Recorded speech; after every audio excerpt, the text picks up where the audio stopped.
మిత్రులారా నమస్కారం అందరికీ. నేను మీ జర్నలిస్ట్ సూరన్న. మనకు రాజకీయ నాయకులు చేస్తున్న స్కాములు మాత్రమే కనిపిస్తాయి, కానీ ఈ ప్రభుత్వ అధికారులు కూడా విపరీతంగా లంచాలకు అలవాటు పడతారు. ప్రభుత్వ అధికారులు మాత్రం ఇక రోజు ₹1,00,000 నుంచి ₹2,00,000 వరకు లంచాలు తీసుకుంటూనే ఉన్నారట. సూరన్న టీవీ కమ్యూనిటీ ట్యాబ్లో సరే వెళ్ళి చూడండి. ఇక ఎందరంటే విపరీతంగా దొరికిన అధికారుల లిస్టు మొత్తం దాని ఉంటుంది. లంచం 20,000 తీసుకుంటూ విద్యుత్ అధికారిని, సిఐ లంచం తీసుకున్నాడని ఇలా చెప్పుకుంటూ వెళ్తే విపరీతంగా లంచాలు ఎవరెవరు తీసుకున్నారు అనే లిస్టు మొత్తం దాంట్లో కమ్యూనిటీ ట్యాబ్లో ప్రతిరోజు నేను పోస్ట్ చేస్తుంటాను. నా పోరాటం దేని కొరకంటే ఈ రాష్ట్రంలో కావచ్చు, మన దేశంలో కావచ్చు, సామాన్య ప్రజలు అంటే చదువుకున్న యువత చట్టసభల్లో పార్లమెంట్లో వెళ్తేనే కానీ ఈ సమస్యకు పరిష్కారం లభించదు. అయితే మనం సబ్జెక్ట్లో వెళ్ళిపోతాం. ఈ బిల్డింగ్ కనిపి మొత్తం తొర్రలు కొట్టున్నాయి, అంటే రంధ్రాలు కొట్టున్నాయి ఈ బిల్డింగ్కి. ఈ బిల్డింగ్ ప్రభుత్వ అధికారులు వెళ్ళేసి డైరెక్ట్గా డిమాలిషన్ చేశారు. తెలుసుగా, హైడ్రా తన పని తాను చేస్తుంది ఒకవైపు. ఇప్పుడు అదేవిధంగా గ్రేటర్ హైదరాబాద్ మున్సిపల్ కార్పొరేషన్లో దాదాపు 5 జోన్స్ ఉన్నాయి. ఆ 5 జోన్లలో ప్రతి జోన్లో 100 బిల్డింగ్లు ఉంటే దాంట్లో 90 బిల్డింగ్లు ఇల్లీగల్ కన్స్ట్రక్షన్స్. గమనించండి, నోట్ దిస్ పాయింట్, రాసి పెట్టుకోండి. ఒక జోన్లో 100 బిల్డింగ్లు ఉంటే దాంట్లో 99, ఇక నేను 90 అని చెప్పినా కానీ 99 భవనాలు ఇల్లీగల్ కన్స్ట్రక్షన్, అంటే స్టిల్ ప్లస్ 2 పర్మిషన్ తీసుకొని స్టిల్ ప్లస్ 5, 6, 7 కట్టేస్తారు. మీరు ఎల్బీ నగర్ జోన్ తీసుకున్న అదే పరిస్థితి, ఖైరతాబాద్ జోన్ తీసుకున్న అదే పరిస్థితి,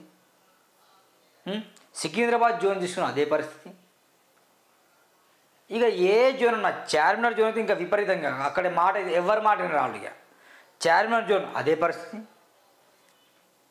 అటు కోకాపేట్ అయ్యప్ప సొసైటీ అయితే మొత్తం 0 పర్మిషన్, అదే పరిస్థితి. మొత్తం ఈ 5 జోన్లలో 100 బిల్డింగ్లలో 99 బిల్డింగ్లు ఇల్లీగల్ కన్స్ట్రక్షన్. ఏదో అక్కడక్కడ మాత్రం ఒక బిల్డింగ్ మాత్రమే లీగల్గా మాత్రం కడతారు వాళ్ళు.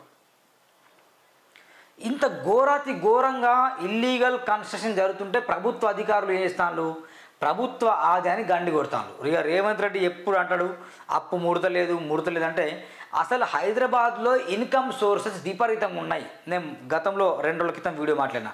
ప్రాపర్టీ ట్యాక్స్ ఎగ్గొట్టే వారు చాలా ఉన్నారు. ప్రభుత్వానికి ఆదాయం వెళ్లకుండా నేరుగా అధికారుల జేబులో వెళ్తున్నాయి కొన్ని ఆదాయాలు. వాళ్ళు ఉన్నారు. ఈ ప్రభుత్వ భూముల్ని కబ్జా చేసుకునే కబ్జా కోర్లు ఉన్నారు.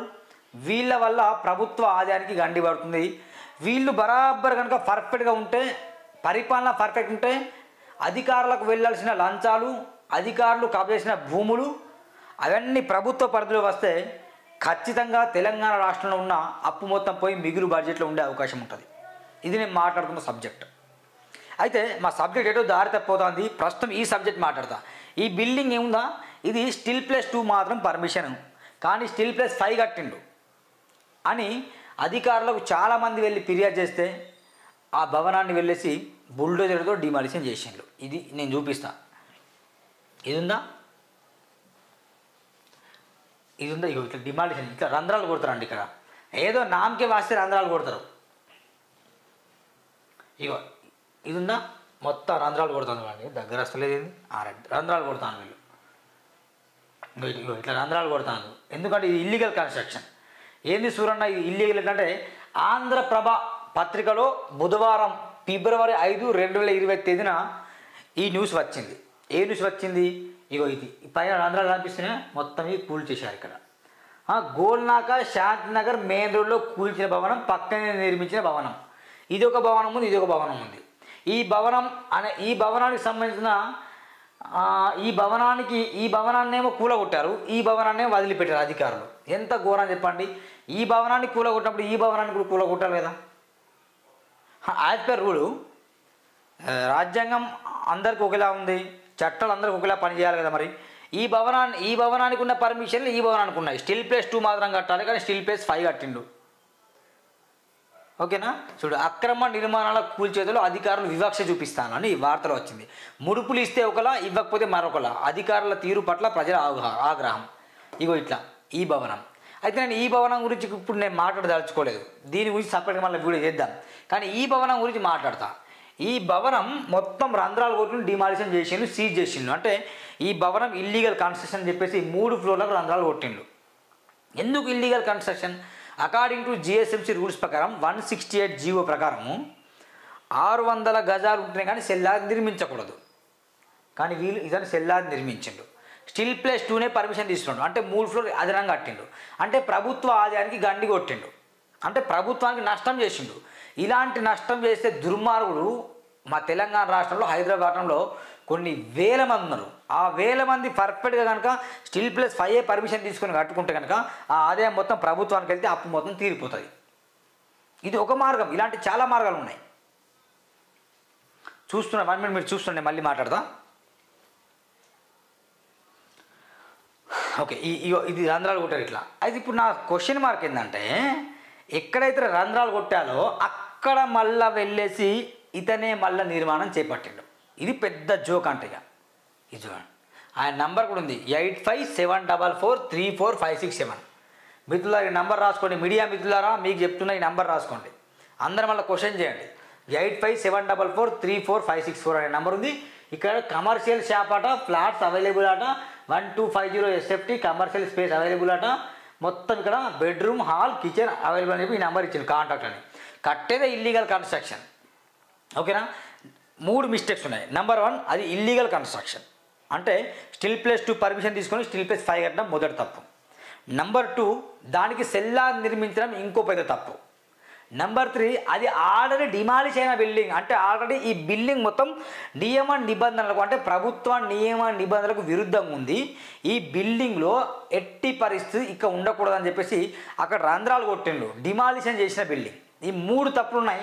ఈ 3 తప్పుల్ని కప్పిపుచ్చుకొని ఎవరిని మేనేజ్ చేసిండో జిఎస్ఎంసీలో తెలియదు. కానీ మరి అసిస్టెంట్ సిటీ ప్లాన్ని మేనేజ్ చేసిందా, జోనల్ కమిషన్ని మేనేజ్ చేసిందా, లేకపోతే మన చైర్మన్ని మేనేజ్ చేసిందా, లేకపోతే మా టౌన్ ప్లానింగ్ డిపార్ట్మెంట్ వాళ్ళ మేనేజ్ చేసిందా, ఎవరిని మేనేజ్ తెలియదు. కానీ ఆర్డర్ డిమాలిష్ అయిన భవనాన్ని మళ్ళా కట్టిండు. ఇగో ఇట్లా కట్టుకున్నాడు. చూడ సూరన్న ఎక్కడన్నా అబద్ధం మాట్లాడుతున్నాడా? సూరన్న నిజంగా డబ్బుల కోసం ఈ వీడియో చేయట్లేదు. గమనించండి. వాస్తవం ప్రజలకు తెలియాలి. ఈ సిటీలో నేను ఈ ఒక్క భవనం గురించి మాట్లాడలేదండి.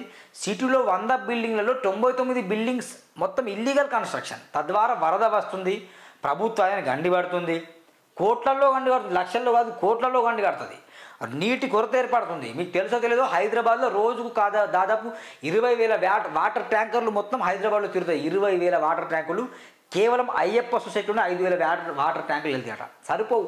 100 ఫ్లోర్లు కట్టినంత ఈజీ కాదు. వాటర్ కరువు మొత్తం వరద వస్తే ప్రజలు అల్లాడిపోతారు. వర్షం రాకున్నా బాధనే, విపరీతంగా వర్షం వచ్చిన ప్రాబ్లమే. ఎందుకు ఇలాంటి కన్స్ట్రక్షన్ వల్ల ప్రభుత్వ ఆదాయానికి కాండి. వరదలు వస్తే వీళ్ళకే ప్రాబ్లం. అసలు వాటర్ రాకపోతే ట్యాంకర్లు వస్తాయి. అదే ప్రభుత్వ నియమ నిబంధనల ప్రకారం ఎందుకుంది, యాక్ట్స్ ఎందుకున్నాయి, జీవోలు ఎందుకున్నాయి, అవి ఎందుకు పని చేస్తున్నాయి? మన రక్షణ కొరకే, మన మంచి కొరకే కదా. దాన్ని ఉల్లంఘిస్తే డిమాలిషన్ చేయరా? చేస్తారు. చేసినా కూడా మళ్ళీ కట్టుకున్నాడు 5 ఫ్లోర్స్. ఇగో సెల్లార్, ఇగో నంబర్ మీరు కింద సెల్లార్ ఉంటుంది. ఇది cellar 1 floor, 2 floor, 3 floor, 4, 5 floors. మళ్ళీ ఇది కట్టేసిండు. ఓకేనా? ఇంతటి ఘోరంగా కట్టేసి ప్రభుత్వ ఆదాయాన్ని గండి చేస్తే ఇగో నేను డైరెక్ట్ జోనల్ కమిషనర్ ఆఫీస్ వెళ్ళి ఈ నెంబర్కి కాల్ చేశానండి. అబద్ధాలు కాల్ చేస్తే నేను సూరన్ అన్నా, నేను జర్నలిస్ట్ని మాట్లాడుతున్నా అంటే చెప్పేంది అన్నాడు. నువ్వు ఇల్లీగల్ కన్స్ట్రక్షన్ కట్టినావన్నా, ఆల్రెడీ డిమాలిషన్ అయింది, మళ్ళీ ఫ్లాట్ ఫర్ సేల్ అంటారు. బై మిస్టేక్ ఎవరో తెలిసింది, నేనంటే జర్నలిస్ట్ని, ఎవరో తెలిసి ముక్కు కొనుక్కుంటారు. వాళ్ళు కొనుక్కున్న తర్వాత ముందుగా డిమాలిషన్ అయ్యి ముందు వార్తలు ప్రచురమైనవి అవన్నీ ఉంటాయి కదా. కంప్లైంట్లు కొందరు 100 మంది కంప్లైంట్ పెట్టింది బిల్డింగ్ మీద. ఏదో ఒక రోజు మళ్ళీ డిమాలిషన్ చేస్తే వాళ్ళ పరిస్థితి ఏంది, కొనుక్కున్న వాళ్ళ పరిస్థితి ఏంది? వాళ్ళ కోసం నేను పోవడం చేస్తాను. అందుకే దయచేసి ఇలాంటి భవనాల్లో ఎవరు కొనుక్కోకండి. ఇంతటి ఘోరం. కాల్ చేస్తే ఏమన్నానంటే, సూరన్న నేను డిప్యూటీ మేయర్తో కాల్ చేపిస్తాను. డిప్యూటీ మేయర్కి నాకు చుట్టమా? డిప్యూటీ మేయర్ నేను భయపడాలన్నా? డిప్యూటీ మేయర్ కాంగ్రెస్ పార్టీ ఏమో, నేను కాంగ్రెస్ పార్టీ కార్యకర్తను కండ వేసుకున్న జర్నలిస్ట్ని కాదు కదా నేను భయపడడానికి. రేవంత్ రెడ్డి ఫోన్ ఇస్తే భయపడుతున్నా, లేదా వాళ్ళ తమ్ముడు తిరుపతి రెడ్డి ఫోన్ ఇస్తే నేను భయపడుతున్నా, మేయర్ ఫోన్ ఇస్తే భయపడ, ఇలాంబర్తో కాల్ చేపిస్తా, హైదరాబాద్ జిల్లా కలెక్టర్తో కాల్ చేపిస్తా, పోనీ ముఖ్యమంత్రితో చేపిస్తా, లేకపోతే ప్రధానమంత్రితో కాల్ చేపిస్తావా? ఎవరు చేసి నేను భయపడా? నాకేం అవసరం దీంట్లో? చేయించుకో ఎవరితో కాల్. ఎంత దుర్మార్గం అండి ఇది. డిమాలిష్ అయిన బిల్డింగ్ని మళ్ళా కట్టడం. బాబా ఇది ఎక్కడ ఉంటుంది? Shri Srinivas exclusive silk sarees textile అట. ఇగో ఇది కూడా ఇల్లీగలే అట. దీనిపై కూడా మనం చెప్దాం ఏంటో మరి. ఇల్లీగల్ కాన్సెప్ట్ విపరీతంగా పెరిగిపోతున్నాయి అండి, విపరీతంగా పెరిగిపోతున్నాయి. ఇగో ఇదే బిల్డింగ్ మొత్తం కూలగొట్టింది.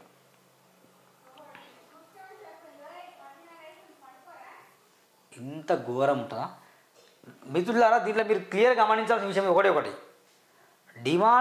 డిమాలిషన్ అయిన బిల్డింగ్ని మళ్ళా కట్టిండు. ఎట్లా? నిజంగా అక్రమ నిర్మాణం కాకపోతే డిమాలిషన్ చేయొద్దు. నెంబర్ 1, డిమాలిషన్ చేసినట్టు అక్రమ నిర్మాణం. మరి అక్రమ నిర్మాణం దగ్గర మళ్ళీ ఎట్లా కట్టిండు 5 ఫ్లోర్లు? తప్పు కదా. ఇది ప్రభుత్వం గండే కదా, ముడుపులు ఇచ్చి కొనడుగా అధికారాన్ని. ఇగో ఈ భవనం పైన మళ్ళీ ఫిర్యాదు చేయబోతున్నాం. చూద్దాం ఏమవుద్దాం. భయపడే ప్రసక్తి లేదు, అంతే. ఖబర్దార్.